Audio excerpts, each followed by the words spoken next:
basına ve kamuoyuna Ağrı'da Hüdapar kurulduğu günden beri halkımızla iç içe olmuş, ev ev dolaşıp hem davasını tanıtmış hem de siz değerli halkımızın hal hatırını sormuş, dertlerini dinlemiştir.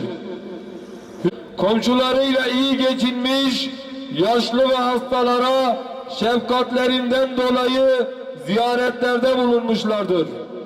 Ağrı'daki fakir ve yoksullar için ümit olmuşlardır. Yakınlarını kaybeden yüzlerce hemşerimizin en acılı günlerinde, taziyelerinde, yanlarında olmuşlardır. Tüm bu saydığımız hayır faaliyetlerinde bu gece aracı yakılan parti gönüllümüz Serkan Demirkol kardeşimiz yakılan aracıyla sürekli hazır bulunmuştur. Ayrıca eve ve çarşıya geliş gidişlerinde muhakkak konu komşularını veyahut yolda yaya yürüyen hemşerilerini gidecekleri yerlere yakın bırakmıştır. 100'den fazla saldırı yapılmıştır. Bu saldırıların birçoğunu BDP, PKK çevrelerine yakın çeteler üstlenmiştir. Geçenleri halkımızın huzurunu bozan, halkımızı tedirgin eden bu tarz eylemleri kınamadıkları müddetçe kendilerini bu eylemlerden ötürü birinci derecede suçlu olarak görmekteyiz.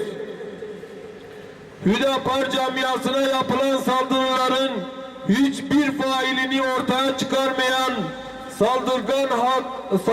saldırganlar hakkında hiçbir soruşturma açmayan, vatandaşların canını, malını korumayan devlet yetkilileri de bu eylemden bir o kadar suçludurlar.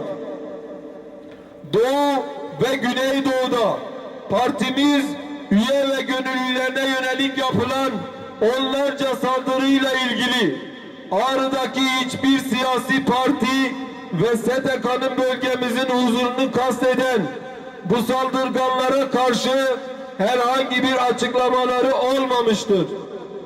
Maalesef bugün Ağrı'da bir üyemizin aracı yakılmıştır. Herkesin dikkatini çekmek istediğimiz yangın şehrimizde de yakılmıştır. Acaba şehrimizdeki siyasi parti ve STK'lar bu menfur saldırıya da sessiz mi kalacaklar? Zülmü zalime bizi cehennem!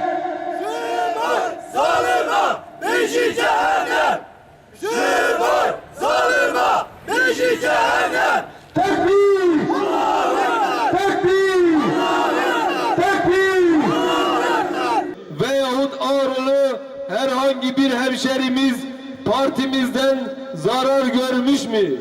Yüreğiniz ve yüzünüz varsa halkımızın karşısına çıkıp bu eyleminizin izahını yapabilecek misiniz? Bu tür halkımızın huzuruna, malına, canına zarar veren eylemlerde kullanılanlara daha önce söylediğimizi size de söylüyoruz. Gelin bu yanlıştan, yani kendi halkınıza zarar vermekten vazgeçin. Bu halinizle hem halkımızın hem de hakkın yanında suçlusunuz. Eylemlerle korkutacağınızı sanıyorsanız yanılıyorsunuz. Bizler Muhammedi yiğitleriz ve gözümüzün gördüğü hiçbir şeyden korkmayız.